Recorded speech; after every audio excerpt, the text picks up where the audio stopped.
બાલવાટિકામાં આજે આપણે એક રમત રમવાની છે. સ્પર્શ અને અનુમાન લગાડી વસ્તુ કહેવાની છે. ચાલો અંદર હાથ.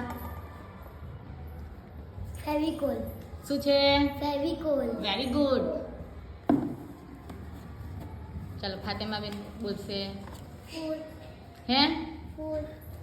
ફૂલ. Very good. જોવાનું નહીં.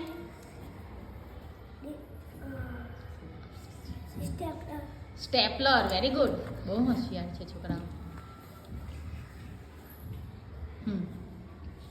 ઊંચકો. હા ઊંચક. શું લાગે છે? આ મળે તો શું લાગે છે તને? હા નામ નહીં આવડતું? ડસ્ટર. ખબર પડી ગઈ પણ નામ નતું આવડતું. ગ્લુ. Very good.